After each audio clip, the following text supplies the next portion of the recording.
It wasn't just a sequel, it was a resurrection dragged from the grave of a cursed legacy, stitched together by a furious author and forced to wear the mask of Hollywood compromise. The Exorcist III wasn't supposed to exist like this.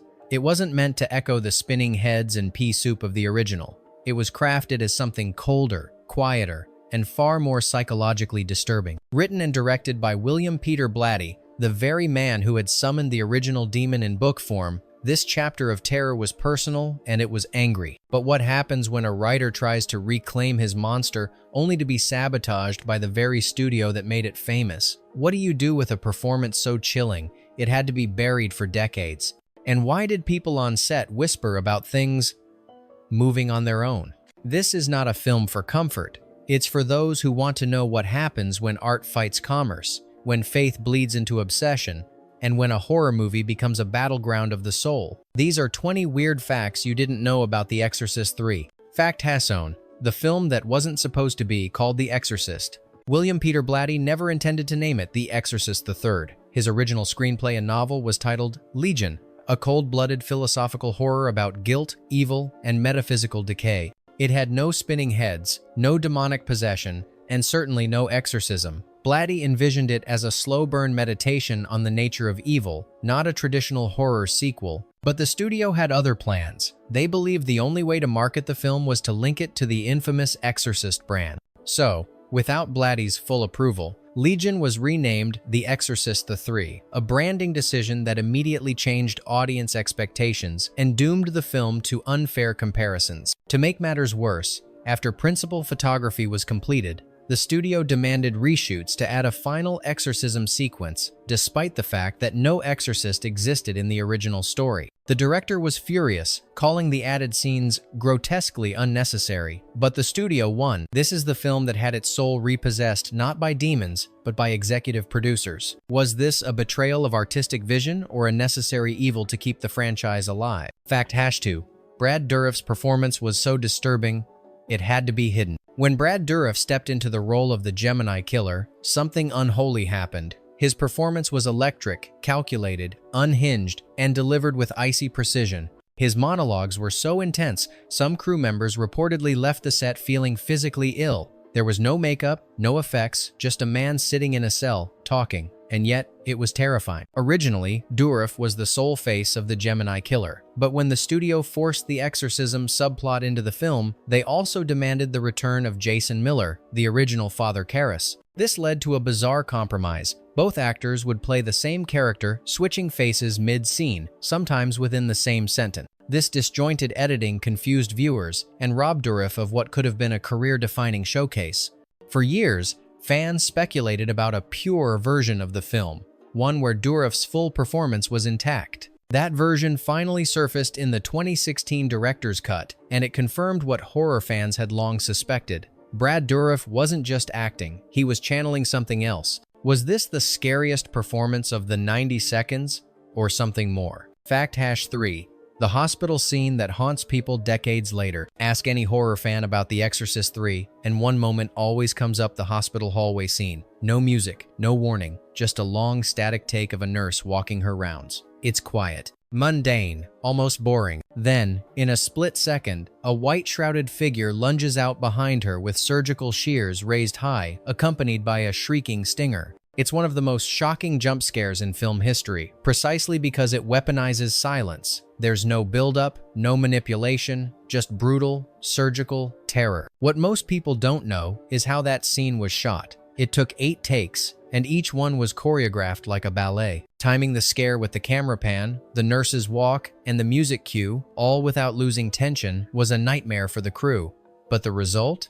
Legendary. Critics who trashed the film still singled out that moment as masterful. Directors like Jordan Peele and Mike Flanagan cite it as a reference point in their own work. Is it just a scare or a reminder that the devil waits in ordinary places? Fact #4. The real-life inspiration behind the Gemini killer. The Gemini killer in The Exorcist III wasn't entirely fictional. His character was directly inspired by Zodiac, the infamous real-life serial killer who taunted police with cryptic letters and symbols in the late 1960s and early 70s. William Peter Blatty admitted in interviews that he wanted to capture the same air of cold, intellectual cruelty and ritualistic obsession. In the film, the Gemini killer sends press messages about his crimes, insists his victims are chosen for symbolic reasons, and displays a meticulous detachment from morality. These traits mirror the Zodiac's letters, which often reference literature, ciphers, and even astrology. Both killers revel in the idea that their crimes carry hidden meaning, codes that only a worthy mind could decipher. This blending of real horror with supernatural elements makes the Gemini killer especially disturbing. He's not a slasher or a monster. He's a presence, something that speaks like a man but moves like something else. And through Brad Dourif's portrayal, that realism becomes even more suffocating. Was the Gemini killer just a character or a reflection of evil that already existed? Fact #5. George C. Scott's outbursts weren't always acting. George C. Scott plays Lieutenant Kinderman, the weary, skeptical detective haunted by spiritual doubt and human cruelty. But many of his most explosive scenes, especially when shouting at priests, suspects, or the heavens, weren't always scripted. Some were raw, unfiltered rage from the actor himself. Scott was notorious for refusing to do multiple takes. He believed each emotional beat should be captured fresh, or not at all. On set, this made him volatile, but it also made him magnetic. Director Blatty encouraged the unpredictability, even leaving the camera rolling long after scenes ended, just to catch what Scott would do next. In one sequence, where Kinderman breaks down while interrogating a nurse, Scott smashed a chair against the wall with such force it cracked a light fixture. That take stayed in the film. The crew went silent, not out of awe, but because they weren't sure if Scott was still acting. His performance grounds the film's surreal horror in something very human: anger, grief, and the desperate need for meaning. Was Scott portraying a man near collapse or showing us his own? Fact #6. The studio's panic over not enough exorcism. After the final cut of Legion was submitted, the studio executives panicked. There's no exorcist, no demon face, no possessed girl. It's too intellectual, one exec reportedly complained. They believed audiences expected spinning heads and floating beds, not theological debates and metaphysical dread. So they forced William Peter Blatty to rewrite the ending, adding an entire exorcism sequence that wasn't part of the original vision. To do this, they brought back Jason Miller, who played Father Karras in the original film, despite his serious health issues and limited memory at the time. The resulting climax is jarring, a chaotic sequence with fire, screaming, and CGI lightning that feels like it belongs to a different movie. Even the cinematography shifts tone. It was a compromise, meant to appease a marketing checklist, but it deeply fractured the story's rhythm. Years later, Blatty released a director's cut restoring his original ending.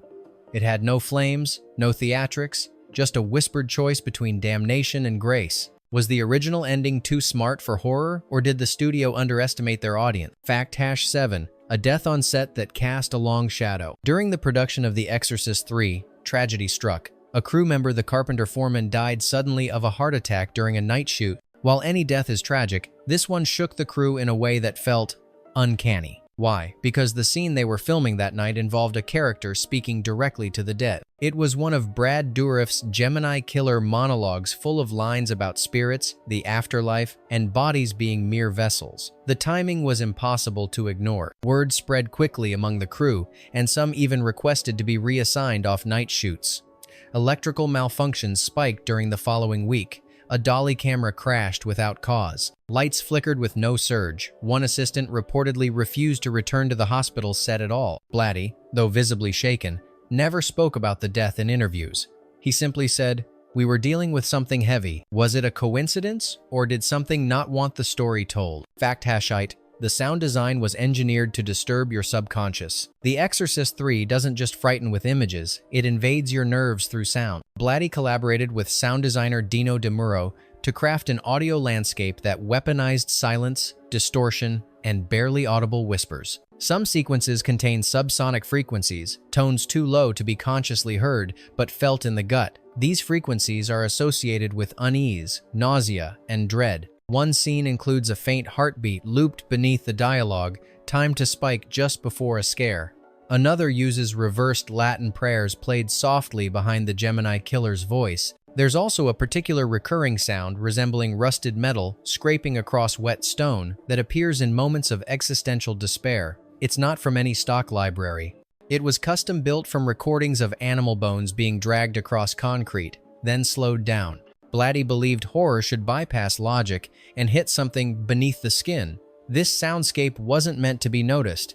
It was meant to haunt the viewer later, alone in the dark. Can fear be planted through sound alone without you ever knowing? Fact #9. The film was censored in the UK, but not for what you think. When The Exorcist III was submitted to the British Board of Film Classification, BBFC, in 1990, censors raised immediate objections. But they weren't concerned with the exorcism scenes, the blood, or even the Gemini killer's monologues. What disturbed them was a single line of dialogue. In one scene, the Gemini killer describes removing a child's fingers and placing them in the victim's mouth, spoken in a calm, clinical tone. It wasn't shown, it wasn't emphasized, but it felt too real. The BBFC demanded the line be cut, citing psychological cruelty without visual restraint. Blatty refused. He argued that the line was key to establishing the killer's methodical horror. The studio reluctantly released a slightly trimmed version in UK cinemas, but the original line returned in VHS and later DVD releases. Ironically, scenes of graphic violence were left untouched. What was censored was a sentence, a few quiet words that painted something audiences couldn't unsee. Do words cut deeper than images when horror feels too close to reality? Fact #0.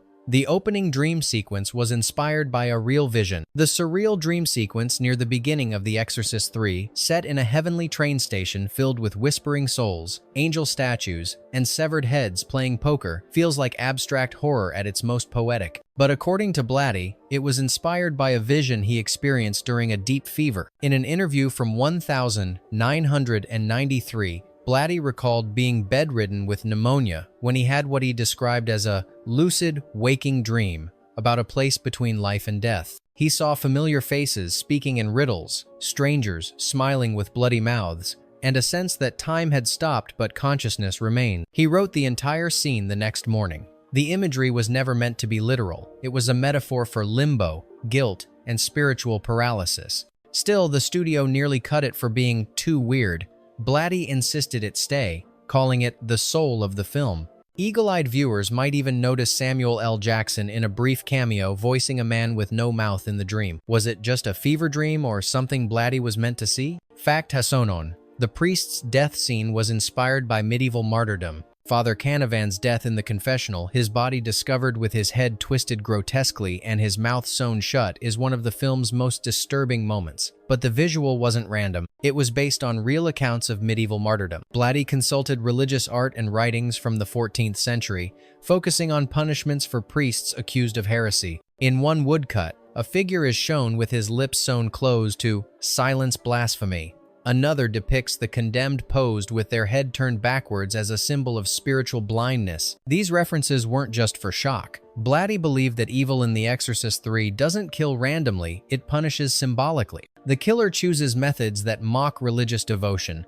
turning sacred rites into grotesque parodies. Set designers even recreated the confessional booth based on blueprints from a 15th century cathedral, emphasizing the claustrophobia and ritualistic staging. Was it murder or a dark form of spiritual theater? Fact #2. Jason Miller's return was more tragic than triumphant. When the studio demanded Jason Miller reprise his role as Father Karras, Blatty initially resisted. Miller had suffered from severe health and memory issues, including alcoholism and neurological damage. But, under pressure, the actor returned. What followed was a heartbreaking series of compromises. Miller could only film for a few hours each day. He struggled to remember lines and sometimes needed cue cards off camera. His scenes had to be broken into fragments, later stitched together in editing.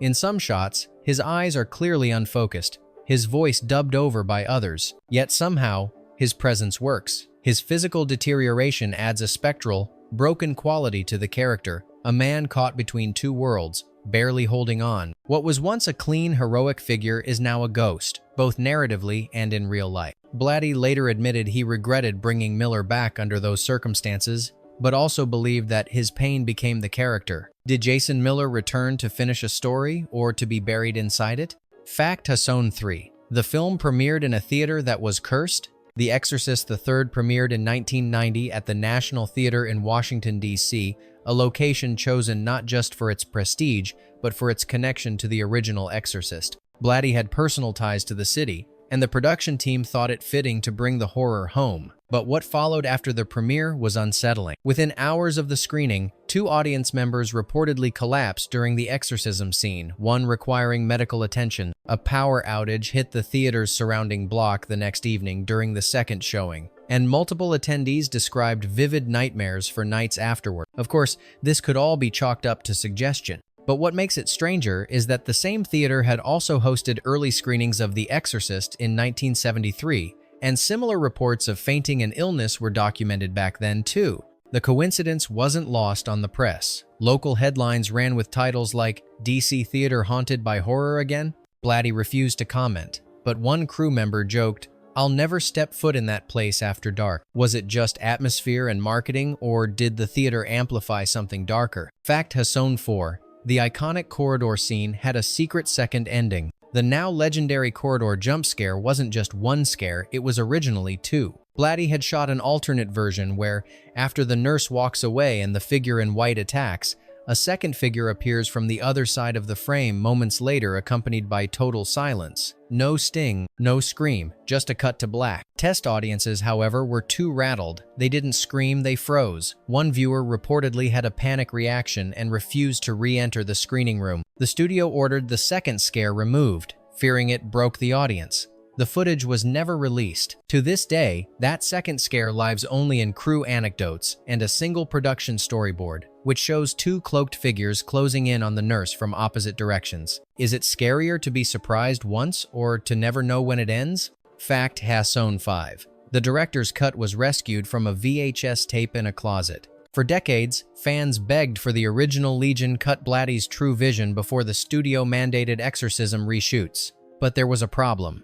The footage was missing. Film reels had been lost, tapes misplaced, and no one knew where the master copy had gone until 2015. A former film editor cleaning out storage boxes in a New York apartment closet discovered an old VHS labeled Legion Rough Cut. It was grainy, watermarked, and unfinished, but it was real. The footage contained extended monologues from Brad Dourif, scenes without Father Karras, and an entirely different ending. Blatty, then in declining health, was contacted. He wept. The VHS became the blueprint for the 2016 director's cut, which was painstakingly reconstructed using whatever elements survived. It wasn't perfect. The footage didn't match. Some audio had degraded. But fans didn't care. They finally saw the version that was meant to be, and it was hauntingly better. Was the tape forgotten or hidden for a reason? Fact Hashonex, the Gemini killer's voice, was built from multiple performances. What you hear when the Gemini killer speaks isn't just Brad Dourif, it's a layered sound design trick that few noticed at the time. In post-production, Blatty and the sound team experimented with mixing 3 different vocal recordings to create a voice that felt human, yet fundamentally wrong. First,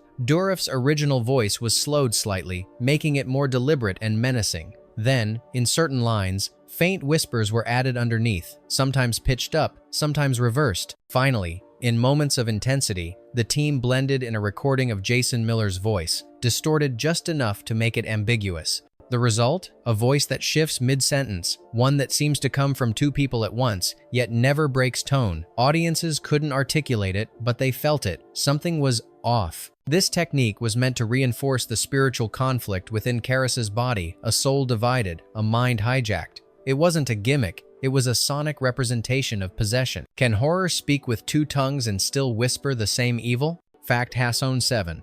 The heaven scene features hidden cameos and in-jokes. That surreal heaven train station dream sequence doesn't just showcase eerie visuals, it's also packed with Easter eggs, cameos, and cryptic symbolism that reward eagle-eyed viewers. Among the passengers in heaven, you'll spot Patrick Ewing, NBA legend, playing an angel with feathered wings. There's also a blink and you'll miss it cameo from Fabio, the romance novel cover model, standing stoically in the background. Both were cast for their iconic faces, symbols of idealized beauty and American celebrity. Blatty's reasoning? Heaven wouldn't be what you expect. It's shaped by memory, fantasy, and guilt. There's also a sly nod to the original Exorcist, a brief shot of a priest looking downward, wearing the same collar and coat as Father Merrin. He never speaks, but the framing mimics Merrin's iconic silhouette.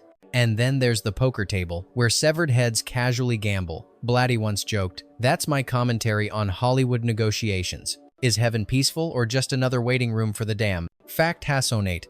Blatty was haunted by a real exorcism case his entire life. While The Exorcist III was based on his novel Legion, William Peter Blatty always maintained that a real-life exorcism case haunted him through all his works. Specifically, the 1949 case of Robbie Mannheim, a boy whose exorcism in St. Louis became the inspiration for the Exorcist novel and film. But lesser known is that Blatty claimed he received anonymous letters and phone calls for years from someone claiming to have known the boy or been the boy. These messages referenced unpublished details from the case, including hospital layouts and private family events. Blatty didn't believe it was a prank. He suspected someone from the church was reaching out, trying to affirm that what happened had never ended, that possession wasn't a one-time event, but a slow return. He kept these letters in a sealed box, labeled only for K, a reference, he once hinted, to Father Karras. This personal unease bleeds into The Exorcist III, which feels less like a horror film and more like a warning disguised as fiction. Was Blatty telling a story or trying to finish someone else's? Fact Hassaninen, the cut scene that allegedly cursed the negative. There's a scene that never made it into The Exorcist III, not because it was too gory or too expensive, but because the footage was believed to be cursed. According to a production assistant's archived interview, the scene involved a priest walking into a church, only to find himself crucified in the pews, his doppelganger, lifeless and bleeding, dressed identically. The crew attempted to film it 3 times. Each time the camera malfunctioned. First, the lens cracked during a take. Then the exposed film stock came back blank. Finally, on the 3rd try, the camera jammed and the light meter blew out completely. After the 3rd failure, Blatty reportedly said, "We're not meant to shoot this," and scrapped the scene. The negative was stored and later went missing entirely. To this day, no footage or stills have ever surfaced. Crew members who worked on the sequence called it the scene that refused to exist. Others joked it was divine censorship, but the truth remains it was erased not by editors, but by something else. Can a scene be too powerful not for the audience, but for the film itself? Fact #20. The final line of the film was changed at the last minute. The original script of The Exorcist III ended with a quiet moment. Kinderman, sitting alone in the dark, whispers a prayer not from any religion but from his own mind. It was a line Blatty had carried for years, meant to be his personal benediction. Let the darkness serve the light. But test audiences were confused. They didn't understand if it was hopeful, ironic, or meaningless. The studio demanded something clearer, something that would signal closure. Blatty compromised. The line was changed to what we hear now. "I believe, help my unbelief." A reference to Mark 9:24, a line spoken by a desperate man in the Bible who wants to believe, but can't. It's haunting, doubtful, human, but that original line?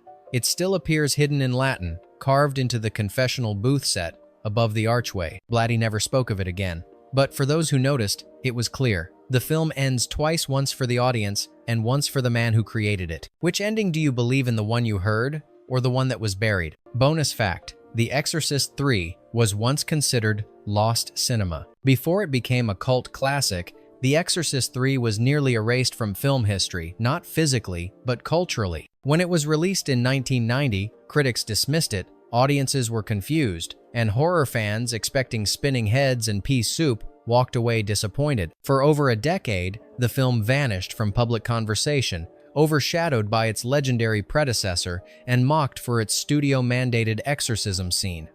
It wasn't screened in retrospectives, it wasn't included in horror lists. It became what Blatty feared most, a ghost nobody wanted to see. But slowly, it returned first through VHS rentals, then midnight screenings, and finally through fan-led campaigns to release the director's cut. Modern filmmakers like Jordan Peele, Ari Aster, and David Robert Mitchell now cite The Exorcist III as a masterpiece of atmosphere and dread. It wasn't resurrected by marketing. It was resurrected by memory, by viewers who couldn't forget the whispers, the monologues, the corridor, the quiet terror that refused to die. Maybe that's the most terrifying part, not what the film shows, but what it becomes when the world isn't looking. Can a film be possessed not by demons, but by the passage of time? Which fact disturbed you the most? Was it the cursed scene, the lost performance, or the voice that spoke with 2 souls? Tell us in the comments what you believe and what you're still trying to forget. And if there's another film you think hides a deeper darkness, drop its name below. We're always watching the shadows.